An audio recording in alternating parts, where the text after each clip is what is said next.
भगवते ओम नमो भगवते वासुदेवाय। ओम नमो भगवते वासुदेवाय। गाय गोरा चांदर जीवेर तरे, हरे कृष्ण हरे। गाय गोरा चांदर जीवेर तरे, हरे कृष्ण हरे। हरे कृष्ण कृष्ण कृष्ण हरे हरे। हरे राम राम राम हरे हरे। एक बार बोल रसना उच्च स्वरे, कृष्ण कृष्ण हरे हरे।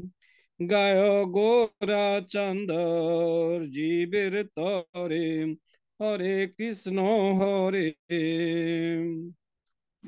নন্দের নন্দন যশোদা জীবন, শ্রীরাধায় রমণ প্রেম ভরে। শ্রীমধুসূদন গোপী প্রাণধন, শ্রীমধুসূদন গোপী প্রাণধন, মুরলী বদন নৃত্য করে। কৃষ্ণ কৃষ্ণ হরে হরে। গায় গোরা চান্দর জীবের তরে, হরে কৃষ্ণ হরে। অঘনি সুদন পুতনা ঘাতন, অঘনি সুদন পুতনা ঘাতন, ব্রহ্ম বিমোহন ঊর্ধ্ব করে। কৃষ্ণ কৃষ্ণ হরে হরে। গায় গোরা চান্দর জীবের তরে, হরে কৃষ্ণ হরে। হরে কৃষ্ণ কৃষ্ণ কৃষ্ণ হরে হরে। হরে রাম রাম রাম হরে হরে। হরে কৃষ্ণ কৃষ্ণ কৃষ্ণ হরে হরে। হরে রাম রাম রাম হরে হরে। হরে কৃষ্ণ কৃষ্ণ কৃষ্ণ হরে হরে। হরে রাম রাম রাম হরে হরে। গায় গোরা চান্দর জীবের তরে, হরে কৃষ্ণ হরে হরে কৃষ্ণ হরে हरे कृष्ण हरे। जय बोलो शिला प्रभुपाद की जय। हरे कृष्ण प्रभु जी। हरे कृष्ण प्रभु जी, बहुत बहुत धन्यवाद। हरे कृष्ण समस्तଙ୍କୁ भागवतम क्लास रे आपण मानक स्वागत। ओम अज्ञानतिमिरन्धस्य ज्ञानञ्जनश्लाकय चक्षुर्मलितं येन तस्मै श्रीगुरुवे नमः। श्रीचैतन्यं मनोभीष्टं स्थापितं येन भूतले स्वयं रूपं कदा मह्यं ददाति स्वपदान्तिकं। वन्देऽहं श्रीगुरुश्रीयुतपदकमलं श्रीगुरून् वैष्णवांश्च। श्रीरूपं साग्रजातं स्वगना रघुनाथानि त्वं सजीवं साद्वैतं सावधूतं परिजनसहितं कृष्णचैतन्यदेवं श्रीराधा कृष्णपादान् सगना ललिता श्रीविशाखामितश्च। नमो विष्णुपादाय कृष्णपृष्ठाय भूतले श्रीमते भक्तिवेदान्त स्वामिनीति नामिने। नमस्ते सरस्वती देवी गौरवाणी प्रचारिणे निर्विशेष शून्यवादी पाश्चातदेशतारिणे। हे कृष्ण करुणा सिंधु दीनबंधु जगतपते गोपेश गोपियकांत राधाकांत नमस्तुते। तप्त कांचने गौरांगी राधे वृंदावनेश्वरी वृषभानुसुते देवी प्रणमामि हरिप्रिये। वंशकल्पतरुभ्यश्च कृपा सिन्धुभ्य एव च पतितानं पावनेभ्यो वैष्णवेभ्यो नमो नमः। नमो महावदन्याय कृष्णप्रेम प्रदायते कृष्णाय कृष्णचैतन्य नामिने गुरुदिश नमः। नमो ब्राह्मणदेवाय गोब्राह्मणहिताय च जगदीताय कृष्णाय गोविंदाय नमो नमः। जय श्री कृष्ण चैतन्य प्रभु नित्यानंद श्री अद्वैत गदाधर श्रीवासदि गौर भक्त वृंद। हरे कृष्ण कृष्ण कृष्ण हरे हरे, हरे राम राम राम हरे हरे। हरे कृष्ण कृष्ण कृष्ण हरे हरे, हरे राम राम राम हरे हरे। हरे कृष्ण कृष्ण कृष्ण हरे हरे, हरे राम राम राम हरे हरे।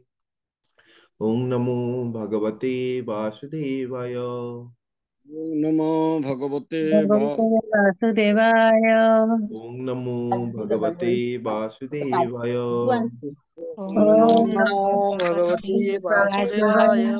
ओम नमो भगवते वासुदेवाय। ओम नमो ओम भगवते नमो नमो भगवते भगवते वासुदेवाय। वासुदेवाय। नारायणं नमस्कृत्य नरं चैव नरोत्तमं नारायणं नारायणं नमस्कृत्य नमस्कृत्य नरं नरं चैव चैव नरोत्तमम् नरोत्तमं देवीं सरस्वतीं व्यासं ततो जयमुदीरयेत्। देवीं देवीं सरस्वती सरस्वतीं ततो जयमुदीरयेत्। जयमुदीरयेत्। नष्टप्रायेषु भद्रेषु नित्यं भागवत सेवया नष्टप्रायेषु भद्रेषु अभद्रेषु नित्यं नित्यं भगवत भागवत सेवया। सेवया भगवते उत्तमश्लोके भक्तिर्भवति नैष्ठिकी। भगवतो भगवते उत्तम उत्तमश्लोके श्लोके श्लोके भक्तिर्भवति नैष्ठिके। नमस्ते। श्रीमद्भागवतम तृतीय स्कंद दशम अध्याय संख्या आइला 22। आइला ना हाँ महिष कृष्ण शुकरो गवयो गुरु रुरु विषफा पशवश्चेमे अभिरुष्ट्रश्च सत्तम श्रेष्ठ विदुर गो माने गाभी छाग महिष कृष्णसार मृग शुकर गवय गुरु गुरु माने मृग विशेष मेष ओ उष्ट्र ये 9 प्रकार पशु दिखुरा विशिष्ट। हरे कृष्ण प्रभु जी।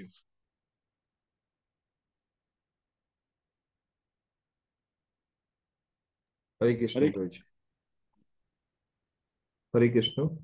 भॉइस हरे आସୁଛି कृष्ण। प्रभु जी? ଆଜ୍ଞା। ତ हरे कृष्ण। पूर्व श्लोक मानकरे आमे देखिले कि मैत्री ऋषि महात्मा विदुरଙ୍କୁ କହୁଛନ୍ତି कि सप्तम सृष्टि विषय पूर्व जो 6टी सृष्टि जोटा कि भगवान का सृष्टि थिला आउ ब्रह्मा जी का सृष्टि सप्तम सृष्टि रु प्रारंभ होला। एवं सप्तम सृष्टि होची स्थावर जो वृक्षलता माने जो माने स्थिर होकर रहती कौन सी जगह को से यातायात करि पारंती नहीं एवं से माने तम गुणमय अंधकार रे से थांती एवं सेमानकर कौनसी ज्ञान न थाए कौनसी जिनिस को जानिया पाई कौनसी पदार्थ को जानिया पाई सेमानकर कौनसी ज्ञान न थाए आउ सेमाने केवल सेमानकर कौन थाए ना स्पर्श ज्ञान थाए जहा द्वारा सेमाने तांको छुईबा द्वारा सेमाने सुख दुख तांको छुईबा द्वारा से अनुभव करथांती। यह व्यतीत सेमानकर कौनसी ज्ञान न थाए अन्य कौनसी जिनिस को जानिया पाई एवं सेमाने किसी भी आम परी शुणी पारती नहीं कि कथा कही पारती नहीं कि शुंघी पारती नहीं कि देखी पारती नहीं। तो ये सब आम जो 5टी इंद्रिय अच्छी से इंद्रिय मानकर कार्य मध्यरु केवल स्पर्श इंद्रिय तांकर जागृत अवस्था रे था। तो यहाँ पर मैत्री ऋषि अष्टम सृष्टि विषय महात्मा बिंदु कहले कि से माने अष्टम सृष्टि होचंती पशु श्रेणी जो जीव अटंती से विषय कहते कि पशु मानकर कौनसी प्रकार भावना न थाए कि मु काली कौन करिवी किछि चिंता मध्य न थाए कि मु मोर कौन हबो कि काली की मु कौन खाइबी कि कौन एसबु जिनिस तांकर चिंता न थाए।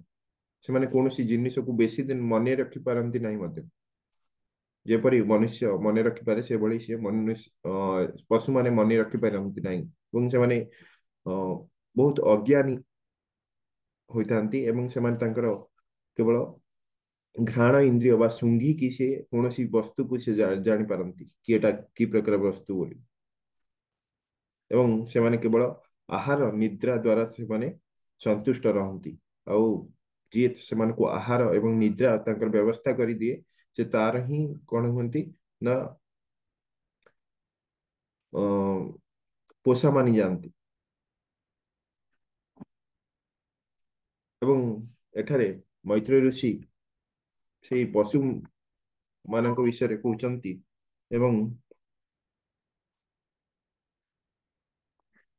कहते गौरज महिष महिष कृष्ण शुकर गवयो गुरु दिश्वफाह पशवैश्चेमे अविरुष्ट्रश्च सत्वम तो कि जो गाई छाग महिष कृष्णसार मुग मृग शुकर गवय गुरु रुरु जोटा कि मृग जो हरिण माने मेष उष्ट्र माने 9 प्रकार पशु द्विखुर विशिष्ट अटंती ये जो 9 प्रकार पशु विषय कहते जो माने दुईटी क्षीरा थाए जो माने चारोटी तांकर गोड़ थाए आ से गोड़ दुई दुईटी खुरा थाए तो से 9 प्रकार से जीव मान विषय कहते एमाने तापरे सृष्टि होती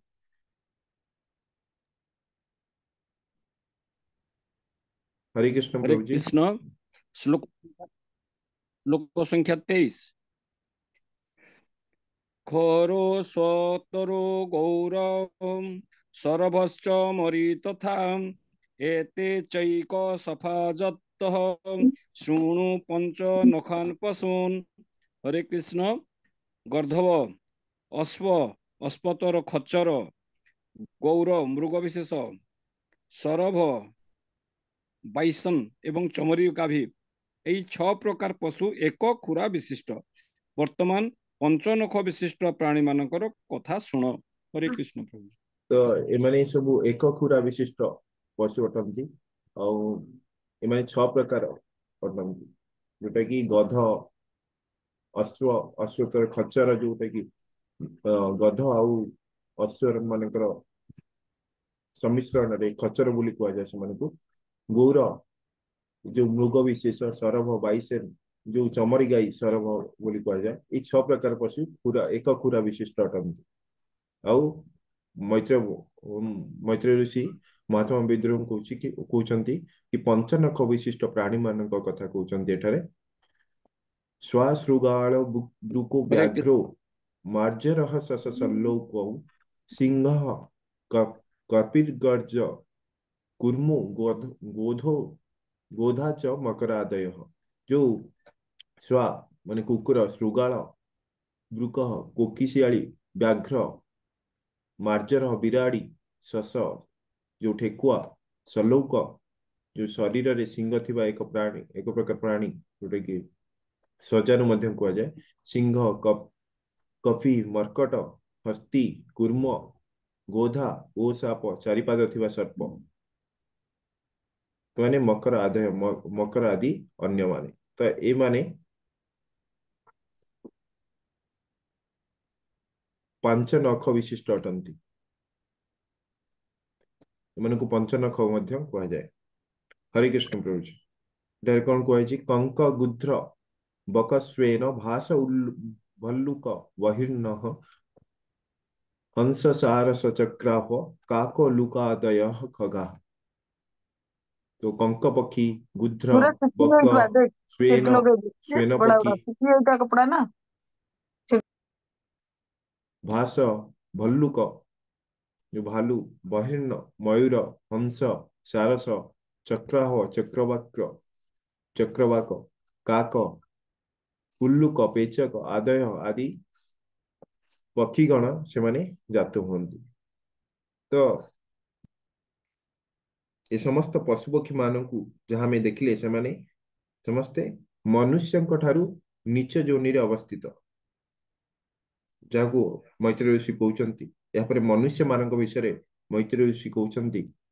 हरे कृष्ण प्रभु जी। हरे कृष्ण। श्लोक नंबर 26। अर्वाक्स्त्रोस्तस्तु नवम क्षत्तर एक विधो नृणाम रोजो अधिकः कर्म परा दुखेत सुखमानिनम। हरे कृष्ण।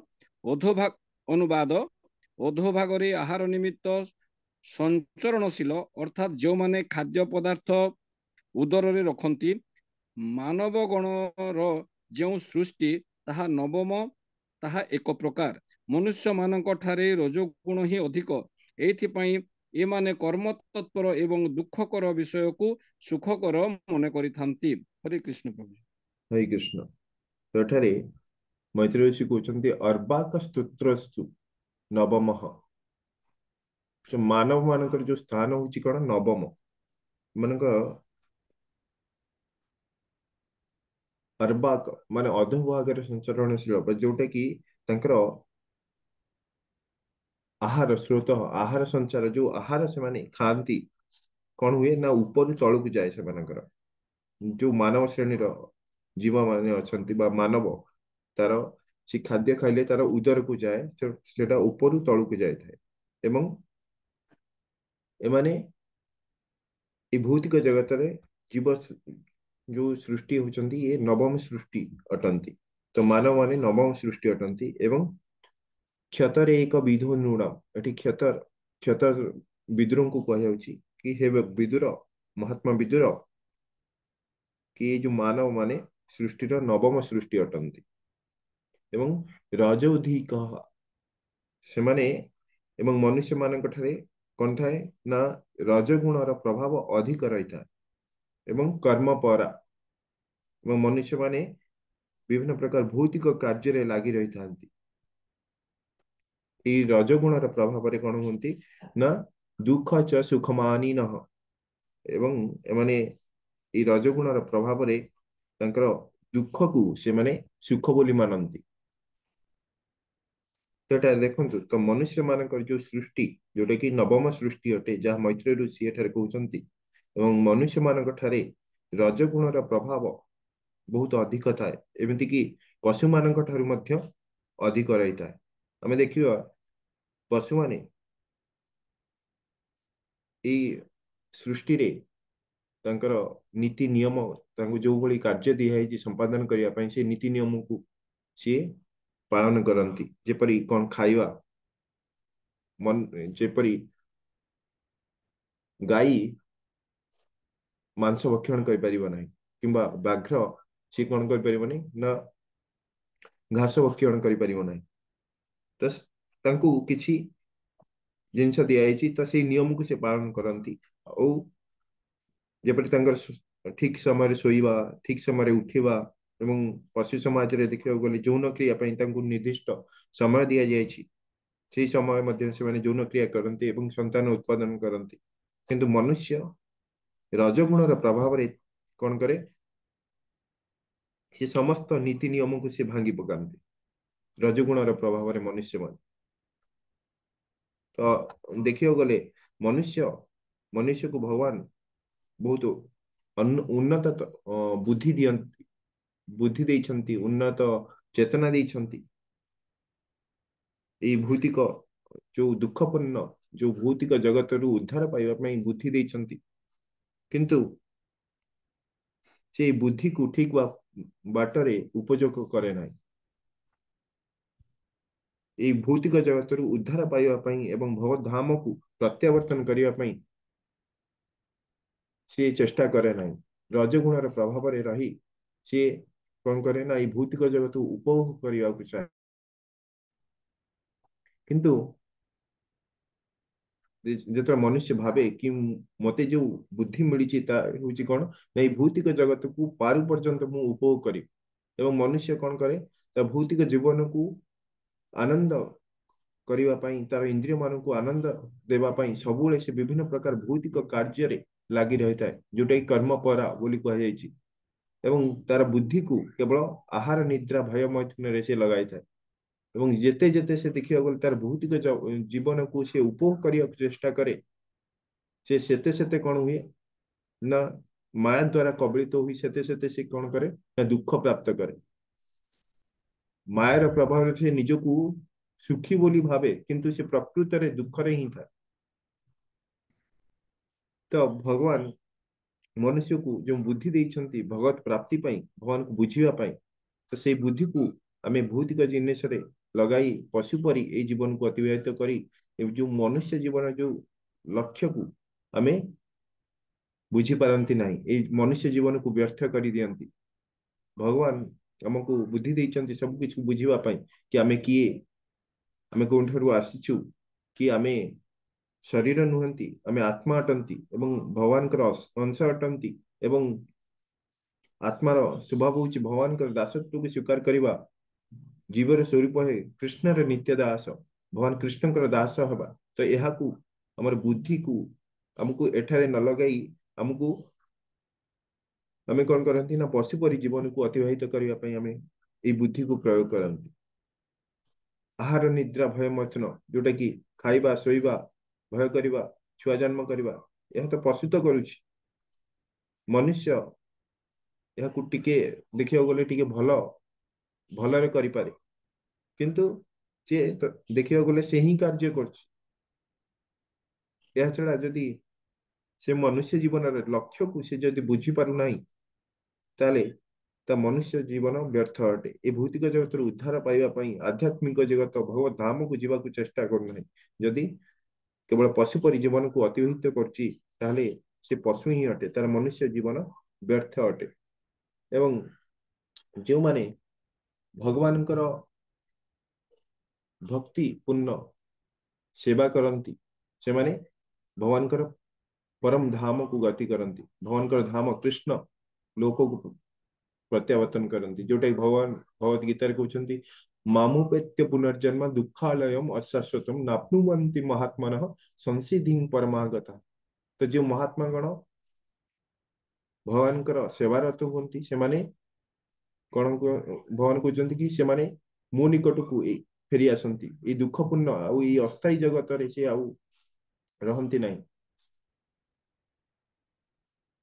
बा एठाकू आउ फेरी आसती नहीं सी आध्यात्मिक जगत को जाती जोटा कि मनुष्य जीवन सर्वोच्च सिद्धि अटे तो ये जो अस्थायी जो भौतिक जगत जहाँ कि जन्म मृत्यु जरा व्याधि ये चारि प्रकार दुख रे परिपूर्ण तो तेणु यहाँ स्वाभाविक जे जो लोक ये भौतिक जगत रे रहे से निश्चित भाव से कौन हम दुख प्राप्त करिवो ये रजगुणर प्रभाव जो माने रहिछंती से माने निश्चित दुख कष्ट भोग करिवे एवं तांकर रजगुण प्रभाव रे तांकर जते तांकर इंद्रिय मान को सुख देवा पई चेष्टा करिवे से सेते सेते से दुख प्राप्त करिवे किंतु मायर प्रभाव रे तांको लागे कि मु सुख अनुभव करछि किंतु प्रकृत सुख से माने प्राप्त करि पारंती नाही हरे कृष्ण प्रभु जी हरे कृष्ण प्रभु जी श्लोक संख्या 27 वैकृतास्त्रय एवेते देव सर्गश्च सप्तम वैकारिकस्तुज प्रोक्तः कौमारस्तु भयात्मकः हरे कृष्ण अनुवाद हे विदुर एही जो सप्तम अष्टम नवम त्रिविध सृष्टिर कथा कुहाहेला ताहा वैकृत पुनश्च वैकारिक देव सृष्टिर विषय जहा पूर्वे कुहाଯାଇ अछि ताहा प्राकृत सृष्टि एतद् भिन्न देव सृष्टि वैकृत जदि सनत कुमारादि किंतु सनत कुमारादिर सृष्टि प्राकृत वैकृत उभयात्मक जेहेतु सेमानक मध्यरे मानवत्व और देवत्व उभय ही विद्यमान हरे कृष्ण प्रभु जी हरे कृष्ण प्रभु जी तो एठारे मैत्री ऋषि कहते कि ना वैकृतास्त्रय एवैते तो ये जो वैकृत जो ब्रह्मांकर सृष्टि अटे कही कि ये जो सप्तम अष्टम नवम जो तीन प्रकार सृष्टि जोटा कि ब्रह्मा जी द्वारा सृष्टि अटे जहाँ ब्रह्म जो एवं देव सर्गश्च सत्वम जो देवता मानकर जो सृष्टि को मिसाई देखिए गले यह को वैकारिक सृष्टि कहा जाए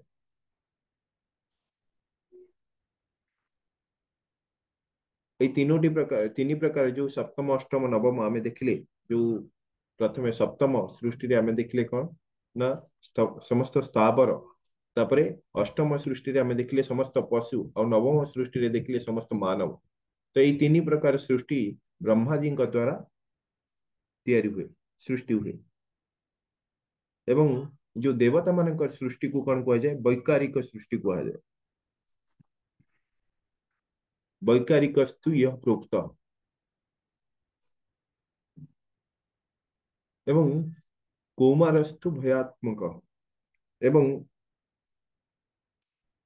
भगवान जो 6 प्रकार सृष्टि जहाँ पूर्व कह कौन कह जाए प्राकृत कह जाए बोली कह जो प्राकृत सृष्टि जोटा कि भगवान 6 प्रकार सृष्टि प्रथम 6 प्रकार सृष्टि अटे जोटा कि प्रथम मैत्रेय ऋषि कही सारी महात्मा विद्रोह को एवं कुमारस्तु उभयात्मक एवं जो कुमार अच्छा 4 कुमार गण से सृष्टि उभयात्मक माने जो सनक सनत सनत कुमार और सनंदन जो 4 कुमार अच्छा तो एमाने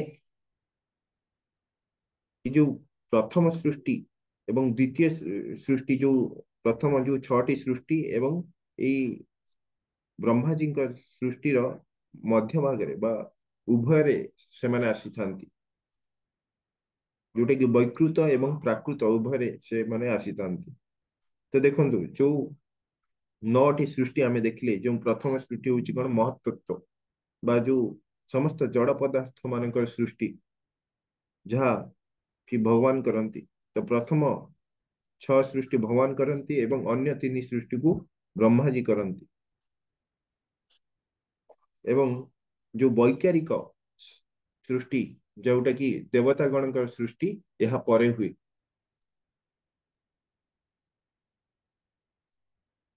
हरे कृष्ण प्रभु जी 2टी श्लोक रहा प्रभु जी हरे हरे कृष्ण कृष्ण प्रभु जी हाँ और 2टा श्लोक सारिदेवा ना कौन सारिदेवा तो प्रभु जी हरे कृष्ण पढ़ी आज्ञा प्रभु जी पढ़ो श्लोक संख्या 28 एवं 29 देव स्वर्गष्टाष्ट विधौ विबुधा पितरुसुरा गंधर्वा अप्सरा सिद्धा यक्ष रक्षंसि चारणा भूत प्रेत पिशाचाश्च विद्याघ्रो किन्नरादय तस्सैते विदुराख्याता सर्वास्ते विस्पसृकृतः हरे कृष्ण अनुवाद वैकारिक देवता सृष्टि 8 प्रकार यथा देवता पितृपुरुष असुर 4 गंधर्व अप्सरागण 5 यक्ष एवं राक्षस वृंद 7 सिद्ध चारण विद्याधरगण 7 भूत प्रेत पिशाच गण एवं 8 किन्नर किंग पुरुष इत्यादि ये सब ब्रह्मा द्वारा सृष्ट हरे कृष्ण प्रभु जी हरे कृष्ण प्रभु जी तो जो वैकारिक जो देवता सी होती 8 प्रकार सृष्टि एठारे कहते मैत्रेय ऋषि महात्मा विद्रोह को कहते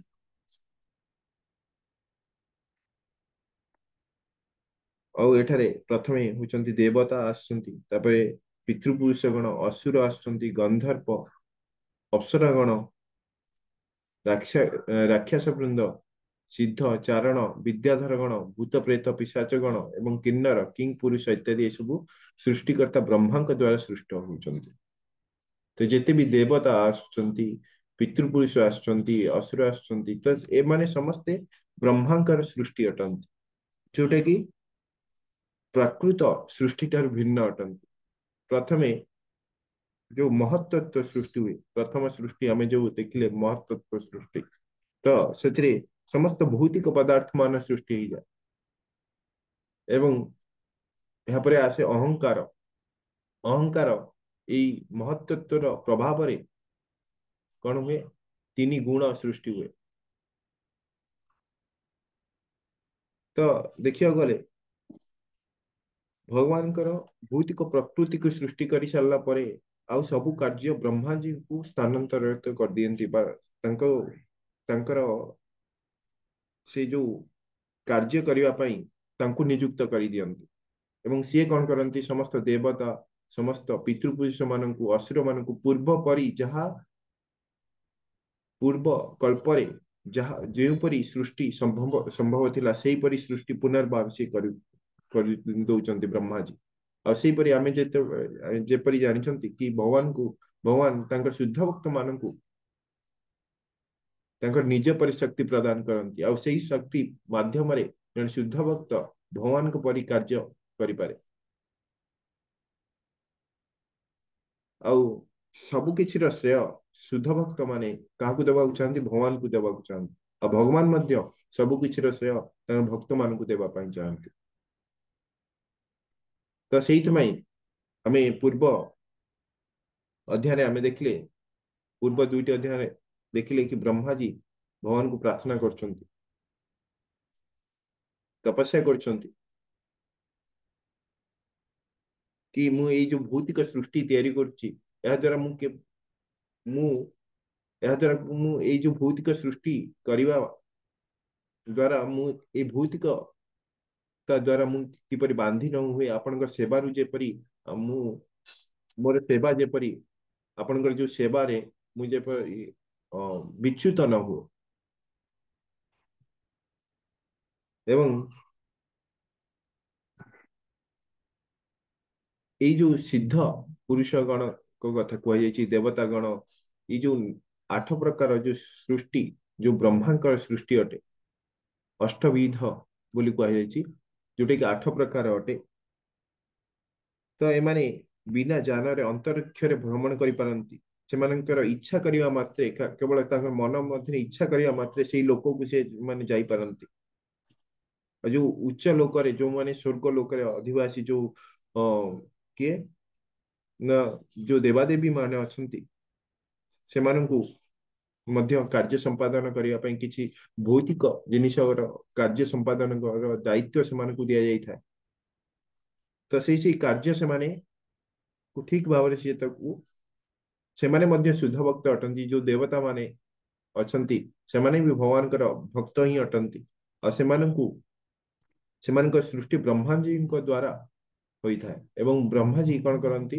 ସେମାନଙ୍କୁ ବିଭିନ୍ନ କାର୍ଯ୍ୟ ସେମାନଙ୍କୁ ସମ୍ପାଦନ କରନ୍ତି। ବିଭିନ୍ନ ଯୋଉ ଯେପରି ଇନ୍ଦ୍ର ଅଛନ୍ତି, ସିଏ ଏଇ ଯୋଉ ସ୍ୱର୍ଗ ରାଜ୍ୟର ସିଏ ରାଜା, ସିଏ ବର୍ଷା ବି ଦେଖନ୍ତି। ତ ଏଇପରି ଭାବରେ ଦେଖିବାକୁ ଗଲେ ସମସ୍ତ ଦେବାଦେବୀ ମାନଙ୍କୁ କିଛି କିଛି ଦାୟିତ୍ୱ ସମ୍ପନ୍ନ କରାଯାଇଥାଏ। ଆଉ ସେଇପରି ଦେଖିବାକୁ ଗଲେ ଯୋଉ 14ଟି ଲୋକକୁ ବ୍ରହ୍ମାଜୀ କଣ କରନ୍ତି ନା ସମସ୍ତ ଲୋକମାନଙ୍କ ମଧ୍ୟରେ ସମସ୍ତ ଜୀବ ମାନଙ୍କୁ ଠିକ ଠିକ ସ୍ଥାନରେ ସେମାନଙ୍କୁ ଅବସ୍ଥାନ କରାନ୍ତି। ତ ଏଇ ଯୋଉ ଆମର ଉଚ୍ଚତମ, ଏଇଟା ହଉଛି ଭୂଲୋକ, ତାପରେ ଭୁବନ ଲୋକ, ତାପରେ ଏଇପରି ଯୋଉ ଉପରେ 7ଟି ଲୋକ ଅଛି, ସ୍ୱର୍ଗ ଲୋକ, ତାପରେ ଯୋଉ ଉପର 7ଟି ଲୋକରେ କଣ କରନ୍ତି ନା ଭୌତିକ ଜଗତର ମନୁଷ୍ୟ ମାନଙ୍କ ଠାରୁ ସେମାନଙ୍କର ଚେତନା ଶକ୍ତି ବହୁତ ଉଚ୍ଚତର ଥାଏ ଏବଂ ସେମାନେ ନିଚତର ଯୋଉ ଜୀବ ମାନଙ୍କୁ ସେମାନଙ୍କୁ କଣ୍ଟ୍ରୋଲ କରିବାର ସେମାନଙ୍କ ଠାରେ ଶକ୍ତି ଥାଏ। ଯେପରି ଦେବତା ମାନେ ଆମକୁ କଣ୍ଟ୍ରୋଲ କରିପାରନ୍ତି, ଏ ଭୌତିକ ଜଗତରେ କିଛି କିଛି ପଦାର୍ଥ ମାନଙ୍କର ସେମାନେ ଦାୟିତ୍ୱ ନିଅନ୍ତି ଏବଂ ତା ଦ୍ୱାରା ସେମାନେ ଆମ ମାନଙ୍କୁ କଣ୍ଟ୍ରୋଲ କରିପାରନ୍ତି। ତ ସେଇପରି ଭାବରେ ଯୋଉମାନେ ଉଚ୍ଚତମ ଲୋକକୁ ପ୍ରାପ୍ତ କରନ୍ତି ବା ଯୋଉମାନେ ଏଇ ମନୁଷ୍ୟ ଜଗତରୁ ଯୋଉମାନେ ଦେବତା ପୂଜା କରନ୍ତି, ସେମାନେ ଉଚ୍ଚତମ ଲୋକକୁ ଯାଆନ୍ତି।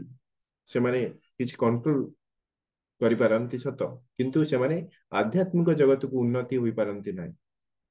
ତ ଏଠାରେ এই ସମସ୍ତ ଯୋଉ ପୂର୍ବ କଳ୍ପରେ ଯୋଉ ଅବସ୍ଥାରେ ସେମାନଙ୍କର ଯୋଉ ପ୍ରଳୟ ହେଇଥିଲା, ସେ ପ୍ରଳୟକୁ ସେ ପୁନର୍ବାର କଣ କଲେ ନା ଏଇ ଭୌତିକ ଜଗତରେ ପୁନର୍ବାର ସେ ପ୍ରଳୟ ପରେ, ପ୍ରଳୟ ସମୟରେ ଯୋଉ ଅବସ୍ଥା ଥିଲା, ସେଇ ପ୍ରଳୟ ଅବସ୍ଥାକୁ ସେ ପୁନର୍ବାର ଏଠାରେ ଜାଗ୍ରତ କରୁଛନ୍ତି ଏବଂ ସେଇ ତାଙ୍କୁ କାର୍ଯ୍ୟ ସମ୍ପାଦନ କରୁଛନ୍ତି। ତା ଦ୍ୱାରା କଣ হবে ନା ଏଇ ଭୌତିକ ଜଗତର ଲୋକମାନେ ହଉ, ଜୀବମାନେ ହୁଅନ୍ତୁ, ସେଇ କାର୍ଯ୍ୟରେ ସେମାନେ ଲିପ୍ତ ହେବେ ଏବଂ ସେମାନେ ଭଗବତ ଚେତନା ପ୍ରାପ୍ତ କରିବା ପାଇଁ ତାଙ୍କର ଯୋଉ କର୍ମ ସମୂହକୁ ସେମାନେ କରିବେ ଏବଂ ମନୁଷ୍ୟ ଜୀବନକୁ ଉନ୍ନତି କରିବେ ଏବଂ ମନୁଷ୍ୟ ଜୀବନରେ ସେମାନେ କଣ କରିପାରିବେ ନା ଭଗବତ ଧାମ ଯିବା ପାଇଁ, ଭଗବାନଙ୍କୁ ଜାଣିବା ପାଇଁ ସେମାନେ କଣ କରିବେ ନା ସେଇଥିରେ ସେମାନେ କାର୍ଯ୍ୟ କରିବେ। ଭଗବାନଙ୍କୁ ଜାଣିବା ପାଇଁ ତାଙ୍କର ବୁଦ୍ଧିକୁ ସେ ନିୟୋଜିତ କରିବେ।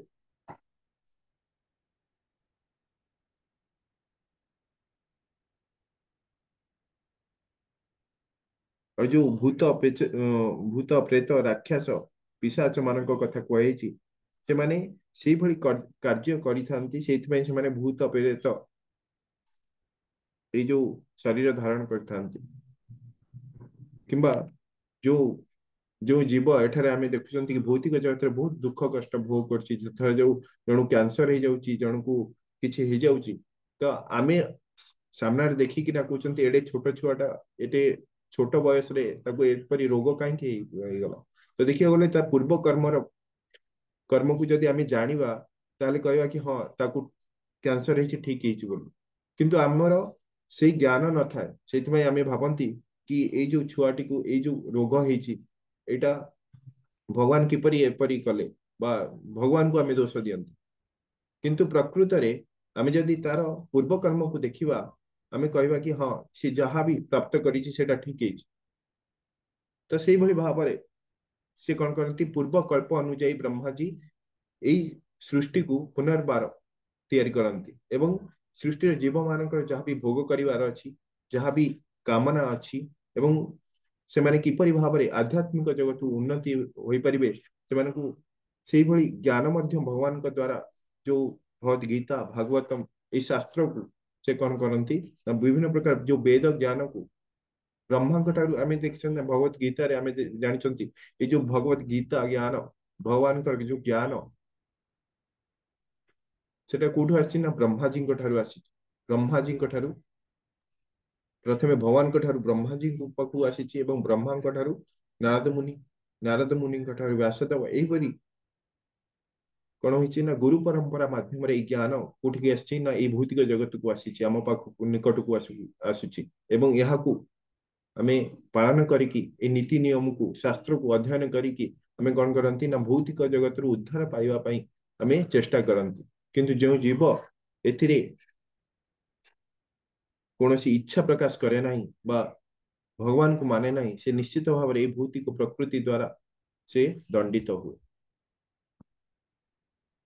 हरे कृष्ण प्रभु जी हरे कृष्ण श्लोक संख्या 30 अतःपरं प्रवक्ष्यामि वंशान् मन्वन्तराणि च एवं रजप्लुत स्रष्टा कल्पादिषु आत्मर्भूर्हरि सुजति अमोघो संकल्प आत्मेवात्मानम् आत्मना हरे कृष्ण अनुवाद यापर मु वंश और मन्वंतरर समूह कथा कहिबी श्री ब्रह्माजी भगवान रजगुण श्रित होई बा रजगुण अवतार भावरे भगवत शक्ति बलरे विभिन्न कल्परे अव्यर्थ संकल्प सहित जागतिक सृष्टि करिथांती हरे कृष्ण प्रभु जी हरे कृष्ण प्रभु जी और तो यहाँ में एवं पूर्वर आम से कथा ही चर्चा करुले कि ब्रह्मा जी सी रजगुण आश्रित होता रजगुण दायित्व दि जाता है शिवजी को तम गुण दायित्व दि जाता है तो रजगुण दायित्व रजगुण अवतार भाव से कौन करती ना सी यही कल्परे कौन करती विभिन्न प्रकार जीव मानू से माने विभिन्न लोक मान से स्थान दियंती एवं यहाँ पर मैत्री ऋषि कहते कि मुझे वंश एवं मनंतर समूह कथा कहि जहाँकि आम एकादश अध्याय आम जाना कि परमाणु द्वारा काल निरूपण किपरि होता है आम जाना मैत्री ऋषि महात्मा विद्रोह को कहते तो ये श्रीमद् भागवतम तृतीय स्कंदर 10 अध्याय भक्ति वेदांत भाष्य संपूर्ण है हरे कृष्ण प्रभु जी हरे कृष्ण समस्त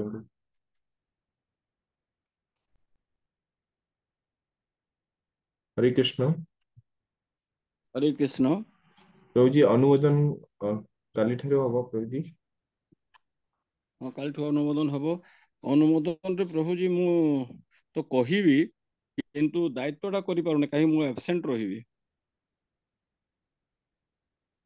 ठीक अच्छे प्रभु जी तो को माने करिवे तो ना दे दियंतु से अनुसार टाइम से टाइम रे आपण माने जॉइन हे कि करिवे प्रभु जी तो आपण क्यों को माने करिवे हैंड रेज करंतु हरे कृष्ण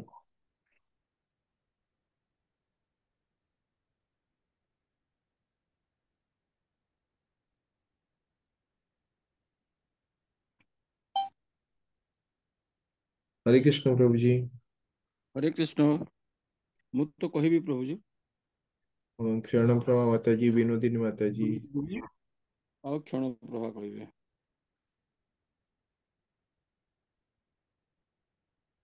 ଠିକ ଅଛି ପ୍ରଭୁ जी କାଲି ପୁଣି ଦେଖିବା କେଉଁମାନେ କହିବେ। ମୁଁ କାଲି ଆଜ୍ଞା ଆରମ୍ଭ ମୁଁ କାଲି ଆରମ୍ଭ କରିବି। ଆଜ୍ଞା ତାପରେ ବିଜୁଳି ମାତାଜୀ କହିବେ, ତାପରେ କ୍ଷଣପ୍ରଭା ମାତାଜୀ କହିବେ, ଆଉ ଯୋଉମାନେ ଆସିଥିବେ ପରଦିନ କହିବେ ପୁଣି। ठीक अच्छे प्रभु जी। नले जदि कहीं न कहे पुणी बहुत दिन आम क्लास करिए। ठीक अच्छे प्रभु जी। आज्ञा। हरे कृष्ण। वंशकल्पतरुभ्यश्च कृपा सिंधु एव च पतितानां पावनेभ्यो वैष्णवेभ्यो नमो नमः। अनंत कोटि वैष्णव वृंद की जय। श्रील प्रभुपाद की जय। हरे कृष्ण। समस्त को दंडवत प्रणाम। तीन थर हरे कृष्ण मंत्र करिवा। हरे कृष्ण कृष्ण कृष्ण हरे हरे, हरे राम राम राम हरे हरे। हरे कृष्ण कृष्ण कृष्ण हरे हरे, हरे राम राम राम हरे हरे। हरे कृष्ण कृष्ण कृष्ण हरे हरे, हरे राम राम राम हरे हरे। हरे हरे। हरे कृष्ण। समस्त हरे कृष्ण प्रभु जी प्रणाम। हरे कृष्णा प्रभु जी प्रणाम। हरे कृष्ण। समस्त